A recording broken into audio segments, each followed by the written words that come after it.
2025-ci ildə 25 may tarixində keçirilən blok imtahanda istifadə olunan 10-cu suala baxırıq. Deyir ki, hansı cümlələrdə qrammatik norma pozulmamışdır? Demək uşaqlar, qrammatik norma deyərkən biz nə başa düşürük? İlk olaraq ağla gələn cümlədə söz sırasının pozulması. Eləmi? Bizdə Azərbaycan dili normasına əsasən cümlədə mübtəda əvvəl gəlir, xəbər sonda gəlir, zərflik varsa xəbərdən öncə gəlir, təyin etdiyi üzvdən öncə ya mübtədadan ya tamamlıqdan öncə gələcək, nəmi? Ardıcıllıq budur.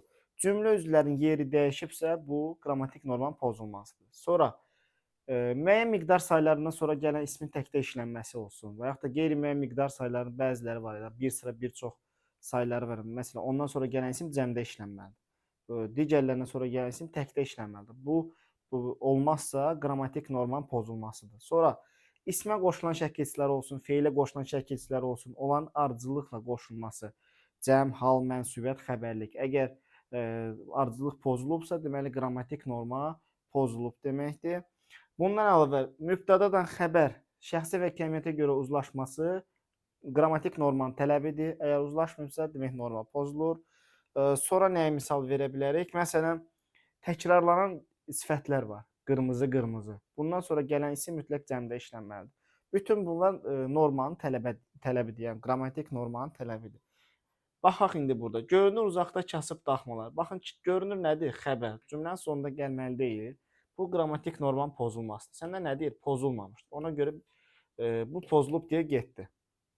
Sonra uşağın sifəti qızarmışdır. Burada bir problem yoxdur. Pozulmamışdır, götürəcəm. Uşaqların çoxu bu fikrə etiraz etdilər.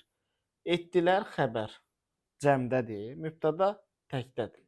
Söz birləşməsi olanda uşaqlar əsas tərəfə baxırıq.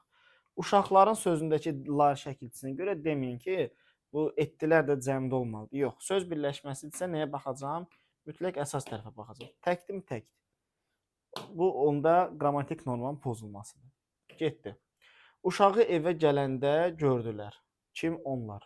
Yəni, burada mübtəda yoxdur, başqa bir problem də yoxdur. Pozulmamışdır. Səninlə necə danışmalıyam? Kim? Mən. Burada da bir sıxıntı yoxdur. Bir neçə illərdir ki, görmürəm. Bir neçə illər yox, bir neçə il. Yəni, bir sıra bir çoxdan sonra gələn isim cəmdə işlənəcək dedik. Bir neçədən sonra gələn isim təkdə işlənməlidir. Ona görə burada da qrammatik norma pozulmuş sayılır. Bu da getdi.